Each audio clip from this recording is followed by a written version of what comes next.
नमस्कार, मी आशिष जाधव. झी 24 तासच्या रोखठोक मुलाखतीत तुमचं स्वागत आहे.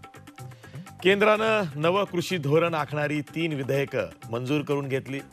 ती मंजूर करून घेत असताना संसदेमध्ये आक्रीत घडलं. त्यावरनं बरंच राजकारण झालं. विरोधकांचा असा सवाल आहे की शेतमालाला हमीभावाची गॅरंटी अर्थात हमी ही सरकारनं दिलेली नाही आहे. कायद्यात हमीभावाचा उल्लेख नाही आहे. म्हणून मग उत्तरेकडच्या पंजाब असेल, हरियाणा असेल अशा राज्यांमध्ये शेतकऱ्यांनी मोठं आंदोलन केलं. महाराष्ट्रातही काही ठिकाणी त्याचे पडसाद उमटले.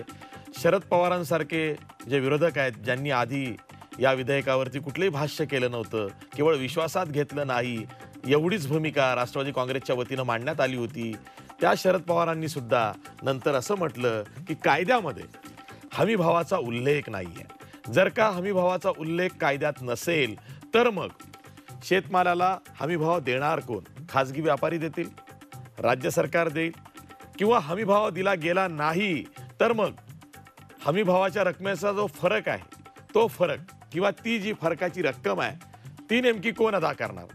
तो व्यापारी अदा करणार की सरकार अदा करणार?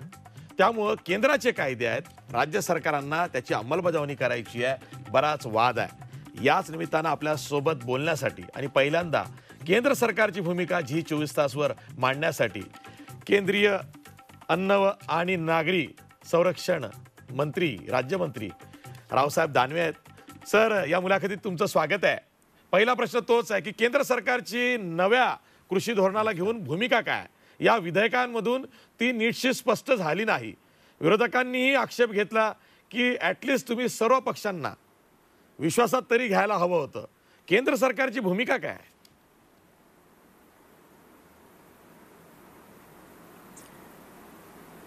एकतर कोविडच्या काळामध्ये केंद्र सरकारने ऑर्डिनन्स काढला आणि या ऑर्डिनन्सचं रूपांतर आता अध्यादेश काढून आता कायद्यामध्ये रूपांतर लोकसभेमध्ये केलं गेलं. त्याला राज्यसभेनेही मान्यता दिली. खरं तर हा कायदा जो आणला तो शेतकऱ्याच्या हिताचा आहे. एक नवीन क्रांती या शेती क्षेत्रामध्ये येणार आहे. परंतु या कायद्यावर लोकसभेत चर्चा झाली, मतदान झालं, लोकसभेनं बिल पास केलं आणि राज्यसभेमध्ये हे बिल गेलं आणि बिल गेल्याच्या नंतर त्यावरही विरोधकांनी चर्चा केली आणि केवळ मंत्री हे उत्तर द्यायला उभं राहिल्याच्या नंतर विरोधकांनी गोंधळ घालायला सुरुवात केली. खरं तर जवळपास 2 महिन्यापूर्वी ऑर्डिनन्स काढला तेव्हा या लोकांनी कोणाही या ऑर्डिनन्सच्या विरोधात ब्र शब्दसुद्धा काढला नाही. मग अशा परिस्थितीमध्ये जर कोणी बोललं नाही तेव्हा लोकसभेमध्ये पास झाला आणि राज्यसभेत फक्त मंत्री उत्तर द्यायला लागले तेव्हा विरोध करण्याची गरज काय होती? त्याचं केवळ एकच कारण आहे की लोकसभेच्या निवडणुकीनंतर विरोधी पक्ष अस्तित्वातच नाही अशा प्रकारची देशामध्ये परिस्थिती निर्माण झाली आणि म्हणून आता कोणता मुद्दा शोधावा, कशामुळं आपल्याला जनतेसमोर जाता येईल यासाठी फक्त आपलं अस्तित्व दाखवण्यासाठी लोकांच्या पुढं जायला त्यांनी हा मुद्दा शोधला आणि या बिलाला विरोध सुरू केला. आपण जाधव साहेब सुरुवातीला असं म्हणले की या बिलामध्ये हमी भावाचा कुठेही उल्लेख नाही. मी आपल्याला सांगू इच्छितो की अगोदर जेव्हा हमी भावाची पद्धत सुरू झाली, शेतकऱ्याला हमी भाव द्यायला जेव्हा कबूल केलं तेव्हा कुठं अशा बिलामध्ये तरतूद नाही केली. अशा बिलात नव्हतं म्हणलं की आम्ही हमी भाव देऊ. हे सरकारचं धोरण आहे आणि धोरणाप्रमाणेच हमी भाव आतापर्यंत देण्यात आला. आणि आत्ता मोदीजींनी स्पष्टपणानं सांगितलं की ज्या बिलाबद्दल विरोधक रस्त्यावर येऊन लोकांना एकत्र करून सरकारबद्दल गैरसमज पसरवतात, कृपया शेतकऱ्यांनी गैरसमज करून घेऊ नये. सरकार हमी भावानं शेतकऱ्याचा माल खरेदी करणार आहे. बिलामध्ये पूर्वीही तरतूद नव्हती आणि आत्ताही तरतूद नाही, पण सरकारचं हे आश्वासन आहे सरकारचा माल हमी भावानंच खरेदी केला जाणार आहे. फक्त फरक काय पडला या बिलामध्ये? या बिलामध्ये फरक एक पडला की आता एक क्षेत्र मोकळं केलं आहे. आता या बिलामध्ये या विरोधकांनी जो काही या ठिकाणी गोंधळ घालायला सुरुवात केली तर आता या शेती क्षेत्रामध्ये कोणीही व्यापारी कुठेही जाऊन आत्ता आपला माल खरेदी करू शकतो, अशा प्रकारची स्थिती निर्माण होईल. त्यामुळं सगळ्यात पहिलं हा गैरसमज दूर करावा शेतकऱ्यांनी की सरकार हमी भावानं माल खरेदी करणार नाही, हमी भावानं सरकार माल खरेदी करणार आहे. ठीक आहे, हमी भावाचा प्रश्न तुम्ही काढलेला आहे. महाराष्ट्राची परिस्थिती घ्या. बहुतेक ठिकाणी कोरडवाहू शेतकरी जो आहे तो आपला शेतमाल हा खाजगी व्यापाऱ्याला देतो. त्याच्याकडं होर्डिंग कॅपॅसिटी नसते. म्हणजे काय, त्याची देणी इतकी आहे त्याला की त्याचा शेतमाल शेतात तयार झाला रे झाला की देणीदार त्याच्याकडे तगादा लावतात, तुझी देणी दे. अशा वेळी तो तडजोड करतो. जो व्यापारी येईल, जो विकत घेईल त्याला तो भाव विकतो. तिथं हमी भाव असा काही राहत नाही. प्रश्न इथं आहे की जर का हमी भावापेक्षा कमी दरानं कोणी माल विकत घेत असेल किंवा त्याला मजबूर करत असेल तर अशा वेळी सरकारची भूमिका काय? हे बघा, सरकारची स्पष्ट भूमिका आहे की जेव्हा मागणीपेक्षा उत्पादन जास्त होतं तेव्हा बाजारातला माल खरेदी करून बाजारामध्ये स्थिरता आणावी, हे खऱ्या अर्थानं सरकारचं धोरण आहे. माल कमी भावानं केव्हा विकला जातो? जेव्हा मागणीपेक्षा उत्पादन जास्त होईल तेव्हा माल कमी भावानं विकला जातो. पण त्यापैकी जर काही माल सरकारनं खरेदी केला हमी भावानं तर मग बाजारामध्ये स्थिरता येते आणि त्यामुळं मग शेतकऱ्याला भाव मिळतो. ही पद्धत आताही लागू राहणार आहे.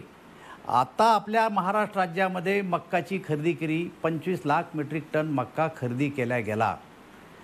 त्यानंतर 25,000 मक्का खरेदी केला गेला. त्यानंतर आम्ही पुन्हा मुदत वाढून मागायला लावली, डबल मुदत वाढ दिली, तरीही शेतकऱ्याकडे मक्का शिल्लक राहिला.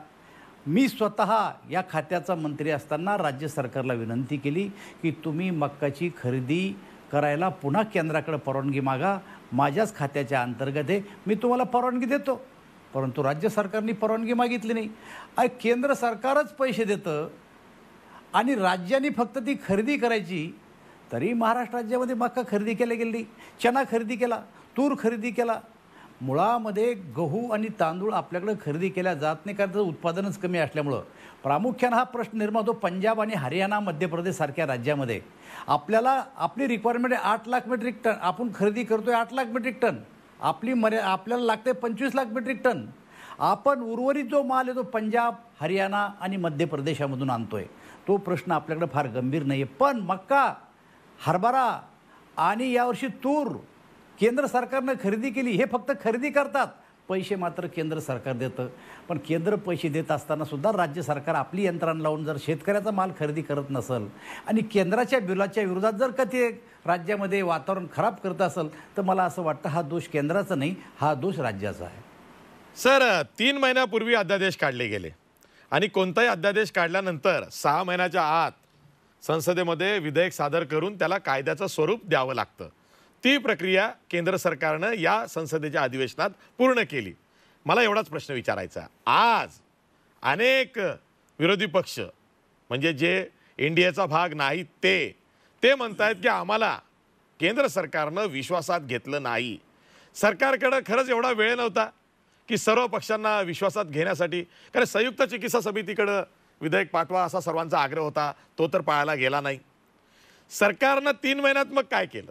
कारण एवढा आगडोम हा रस्त्यावरती उत्तरेकडच्या राज्यात उसळलेला आहे. आता महाराष्ट्रामध्ये सुद्धा अनेकांनी आंदोलनाची हाक दिलेली आहे. अशावेळी केंद्र सरकारनं जी खबरदारी घ्यायला पाहिजे होती ती का नाही घेतली गेली? एकतर 3 महिन्यापूर्वी हा अध्यादेश काढला, विरोधकांनी कुठेही विरोध नोंदवला नाही. सरकारकडं अशा प्रकारचा अध्यादेश काढू नका अशा प्रकारची मागणी केली नाही. आणि अध्यादेश काढताना कुठं विरोधी पक्षाची बैठक आत्तापर्यंत स्वातंत्र्याच्या काळापासून तर आत्तापर्यंत कोणीही बोलवली नाही. सरकार अध्यादेश काढतं, कायद्यात रूपांतर करताना त्याची चर्चा लोकसभेमध्ये होती, ती चर्चा आत्ता ठेवलेली होती, ती चर्चा विरोधकांनी केली. ही गोष्ट तुम्ही पहिलं समजून घ्या. राज्यसभेमध्ये गोंधळ घातला, मी सांगितलं की अस्तित्व टिकवण्यासाठी घातलेला हा गोंधळ आहे. मग आता कायद्यात रूपांतर झालं आहे, आम्ही त्यांना काय विचारात घ्यायला पाहिजे होतं असं नाही. त्यांनी आपली बाजू लोकसभेत मांडायची आणि लोकांनी आम्हाला जनमत दिलेलं आहे, त्या आधारावर आम्ही हा शेतकऱ्याच्या हिताचा, शेतकऱ्याची क्रांती करण्यासाठीचा हा कायदा पास केलेला आहे. शेती क्षेत्रामध्ये यामुळं एक नवीन तंत्रज्ञान येऊन शेती क्षेत्रात भर पडून 2022ला शेतकऱ्याचं उत्पन्न दुप्पट करण्यासाठी ज्या काही उपाययोजना केंद्र सरकारने आणि मोदीजीच्या कल्पनेतल्या मांडल्या, त्यातली ही अत्यंत महत्त्वाची अशी ही कल्पना आहे. त्याला विरोध करणं म्हणजे हे शेतीच्या विरोधातल्या असणाऱ्या लोकांचा त्याला विरोध आहे. सर, काहींचा आक्षेप असाही आहे ज्यामध्ये चांगले जाणकार आहेत, ज्यांनी या क्षेत्रामध्ये शेतीच्या भरपूर काम केलेलं आहे. त्यांचं असं म्हणणं आहे की कॉन्ट्रॅक्ट फार्मिंगच्या बेसिसवरती हे कायदे आणले गेले, जेणेकरून शेतकऱ्यांना हे सांगितलं जाईल की कॉन्ट्रॅक्ट फार्मिंगच्या निमित्तानं तुम्ही एकत्रित शेती करा, एखादा ग्रुप स्थापन करा आणि मल्टीनॅशनल कंपन्या किंवा कमोडिटी कंपन्या मग त्यावरती पैसे लावतील, त्याचा तुमचाही फायदा होईल. म्हणजे काय तर एखादं शेत आहे, त्याचा शेतमाल आहे, त्याला विचारलं जाईल की एका हंगामात तुझं एकरी किती उत्पन्न निघतं, त्याची कॉस्ट नेमकी किती होते आणि तेवढी रक्कम मग आम्ही तुम्हाला देऊ. मग त्याच्या वर वाढत असेल ती मिळणार की नाही माहिती नाही, पण मिनिमम प्राईस जी काय असेल ती दिली जाईल. यामध्ये जेव्हा ग्रेडिंग होईल तेव्हा त्याची ग्रेड कमी जास्त होईल, त्यामध्ये नुकसान शेतकऱ्यांचं होईल. असे अनेक नाहक म्हणा किंवा खरेही असतील कदाचित, समज गैरसमज म्हणा, हे शेतकऱ्यांच्या लेखी सध्या आहेत की आपल्या शेतीचं काय होणार आहे. सरकारनं निदान कायदे काय आहे, धोरण काय आहे हे तरी शेतकऱ्यांपर्यंत पोचवावं की हे कायदे नेमके काय आहेत, यातनं काय फायदा होणार आहे.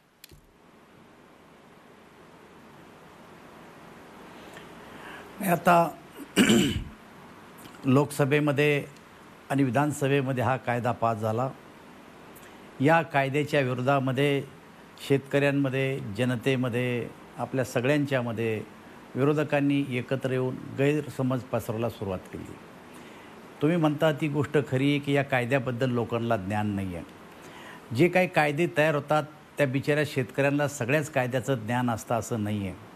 परंतु यासाठी भारतीय जनता पार्टी आपल्या स्तरावर शेतीच्या उपयोगासाठी हे बिल कसं आहे अशा प्रकारचं कार्य करणारे आमचे स्थानिक कार्यकर्ते त्या भागात जाऊन शेतकऱ्यांमध्ये जनजागृती करणार आहे. एक गोष्ट लक्षात घ्या की जी कोणती कंपनी येईल ती कंपनी फक्त त्याच्या उत्पादित होणाऱ्या मालाचाच करार करेल. विरोधक असं म्हणतात जसं ईस्ट इंडिया कंपनी आपल्या देशात आली आणि तिने आपल्या देशावर कब्जा केला, तशा बाहेरच्या कंपन्या येतील आणि आपल्या शेतीवर कब्जा करतील आणि शेती आपली उद्योगपतीच्या ताब्यात जाईल असा विरोधकांचा आरोप आहे. मला असं वाटतं विरोधकांनी एक गोष्ट लक्षात घेतली पाहिजे की ज्या काही कंपन्या येतील त्यामध्ये स्पष्टपणानं बिलामध्ये असं म्हणलेलं आहे की त्यांचा करार फक्त उत्पादित होणाऱ्या मालावरच राहील, शेतीचा कुठंही उल्लेख असणार नाही. एखाद्या कंपनीने जर जमीन करारावर घेतली तर त्याची नोंदणी त्यांना करावा लागणार आहे आणि त्या कालावधीमध्ये रक्कम, अटी हे सगळं त्याला स्पष्ट करावं लागणार आहे. ठीक आहे सर, तुम्ही राज्यातले भाजपचे एक मराठा नेते आहात, म्हणूनच तुम्ही भाजपचे प्रदेशाध्यक्ष सुद्धा झाला होतात. पण मग तुम्ही पुन्हा गरज म्हणून केंद्रात गेलेला आहात. प्रदेश भाजपमध्ये सर्व आलबेल आहे असं तुम्हाला वाटतंय?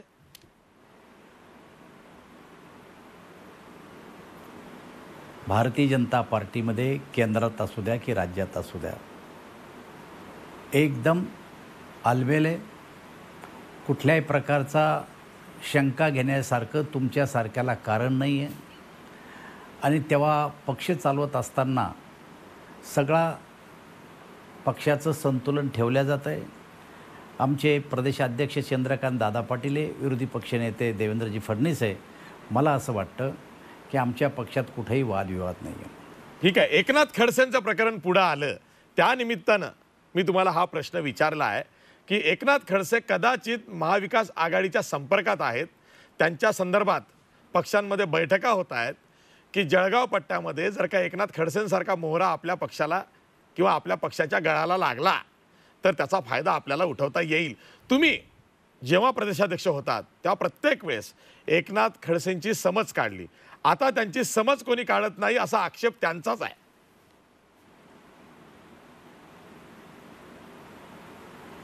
मी प्रदेशाध्यक्ष असताना आणि प्रदेशाध्यक्ष नव्हतो तेव्हा आणि आत्ताही माझं एकनाथ खडसेशी सतत बोलणं चालू असतं. त्यांचा माझा संपर्क आहे. गेले अनेक वर्ष आम्ही भारतीय जनता पार्टीमध्ये काम करतो.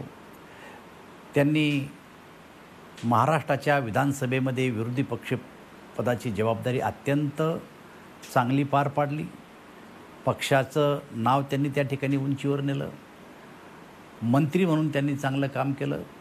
आणि मला स्वतःला खात्री आहे की ज्या काही चर्चा, ज्या काही बातम्या ज्या येतात आणि ज्या आपल्याला ऐकायला मिळतं तुम्हाला, अशा प्रकारचा निर्णय एकनाथ खडसे घेऊ शकणार नाही. एक कार्यकर्ता म्हणून, नेते तर सोडून द्या, आम्ही दोघंही नेते आहेत, पण एक कार्यकर्ता म्हणून एकनाथरावच्या स्वभावाची मला कल्पना आहे. त्यांनी अनेक वेळेस स्पष्टपणानं सांगितलेलं आहे की काही कारणानं अशा प्रकारची वेळ माझ्यावर जरी आली असली थोडीफार, तरी मी पक्ष सोडून कुठंही जाणार नाही. आणि मी माझ्या वतीनं सांगतो, खडसे साहेब पक्षाला सोडून जाणार नाही. ठीक आहे सर, मराठा आरक्षण जे एसीबीसी आरक्षण आहे त्याला सुप्रीम कोर्टानं तात्पुरती स्थगिती दिली. राज्य सरकारच्या वतीनं जे आरक्षण विषयक उपसमितीचे अध्यक्ष आहेत, सार्वजनिक बांधकाम मंत्री अशोक चव्हाण यांनी असं आवाहन केलं होतं की केंद्र सरकारनं या खटल्यामध्ये पक्षकार व्हावं, पार्टी व्हावं, जेणेकरून केंद्र सरकार अशी भूमिका मांडेल की संसदेनं आर्थिकदृष्ट्या दुर्बल सवर्णांना जे 10% आरक्षण दिलं जेव्हा घटनादुरुस्ती झाली, तसंच काहीचं संरक्षण किंवा कवच मराठा आरक्षणालाही आम्ही देऊ असं म्हणणं सुप्रीम कोर्टात मांडेल, जेणेकरून स्थगिती मिळणार नाही. पण तसं झालं नाही. तुम्ही कसं बघताय आरक्षणाला जी तात्पुरती स्थगिती मिळाली आहे, यात दोष कोणाचा आहे असं तुम्हाला वाटतंय?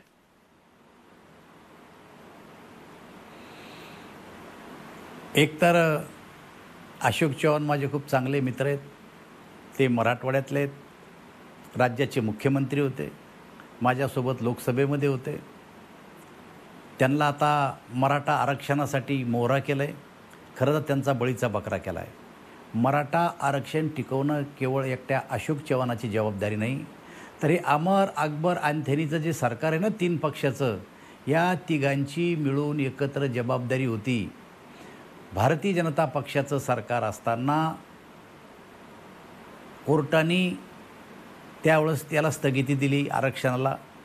तेव्हा या 2 पक्षाच्या लोकांनी आमच्यावर आरोप केले की तुम्ही वकिलाची फौज उभी केली नाही, तुम्ही बाजू नीट मांडली नाही.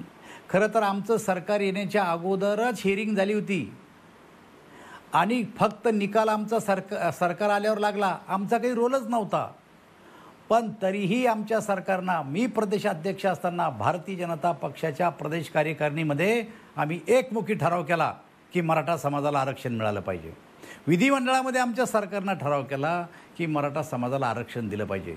आणि विरोधी पक्षाने आम्हाला तेव्हा काय सांगितलं की तुम्ही आम्हाला विरोधकाला विचारात घेतलं नाही, तुम्ही आपली बाजू नीट मांडली नाही.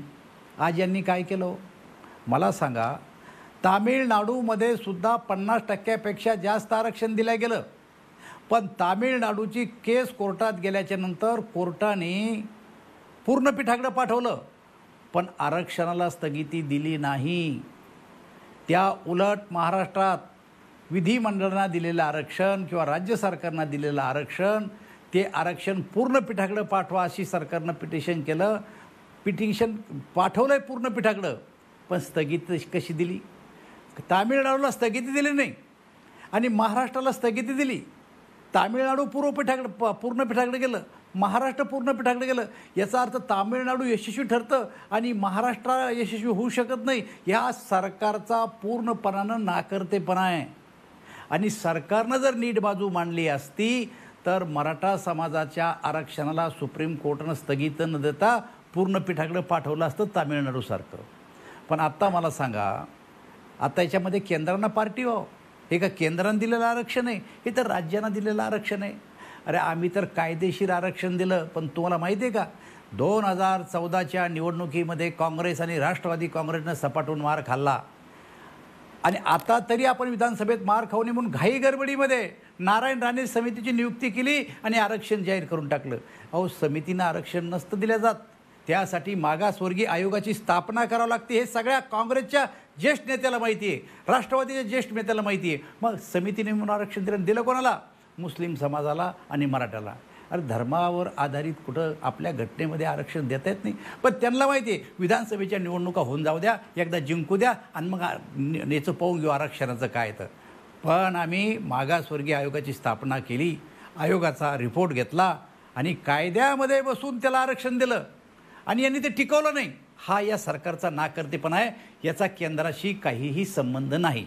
आपल्यावर आलेलं हे लोकांवर ढकलण्यासाठी हे केलं आहे. आता सुप्रीम कोर्टामध्ये गेलेत पुन्हा. यांना असं वाटतं मराठा समाज यामुळे शांत बसेल. अरे तुम्ही आता मराठा समाज एवढा अन्याय करू राहिले हां. आणि मराठा समाजाला दिलं आरक्षण कोणी ओबीसीचं कमी नाही केलं, कोणी एस सीचं कमी नाही केलं, कोणी एस टीचं कमी नाही केलं. सरळ सरळ दिलेलं आरक्षण होतं. कोण्याही घटकावर अन्याय करून हे आरक्षण दिलं नव्हतं. हे या सरकारने टिकवायला पाहिजे होतं. पण यांचं सरकार चालवतं कोण हेच कळत नाही. हे अमर अकबर अँथनी एकत्र बसत नाही म्हणून अशा प्रकारचे घोळ होतात. तुम्ही अमर अकबर अँथोनीचं महाविकास आघाडीचं सरकार म्हणताय. तुमचे नेते वारंवार हे सांगतात की आंतरविरोधातून हे सरकार पडेल. पण काही जणांचं असं म्हणणं आहे की महाराष्ट्रातलं महाविकास आघाडीचं सरकार खाली खेचण्यासाठी ऑपरेशन लोटस तुमच्या काळापासून म्हणजे तुम्ही प्रदेशाध्यक्ष होतात तेव्हाही हे असं बोलायचात. त्याही नंतर अधूनमधून अशी चर्चा महाराष्ट्रात होते. भाजप सरकार खाली खेचण्यासाठी खूप प्रयत्न करते. सगळ्यात पहिला मुद्दा लक्षात घ्या आणि पुन्हा या प्रश्नाकडे गांभीर्यानं बघा. मी केंद्रात मंत्री आहे, राज्याचा अध्यक्ष होतो, माझा सतत संपर्क असतो. भारतीय जनता पक्ष हे सरकार पाडण्याचा मुळीच प्रयत्न करत नाही. आम्ही खंबीर विरोधी पक्ष म्हणून या राज्यामध्ये काम करतो. मुळीच सरकार पाडण्यात आम्हाला रस नाही आहे. पण जर एकमेकाच्या पायात पाय घालून हे सरकार जर पडणार असेल तर त्यामध्ये भारतीय जनता पार्टीला दोष देण्याचं काहीही कारण नाही.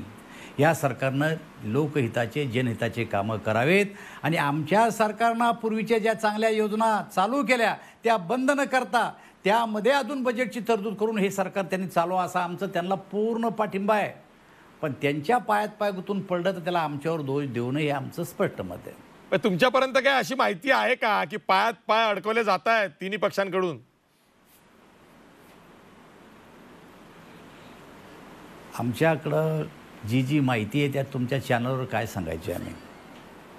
मला सांगा की राजकारणातल्या सगळ्या गोष्टी ह्या उघड करायच्या नसतात. आमच्याकडे जी माहिती आहे ती तुम्हाला सांगून चालणार नाही.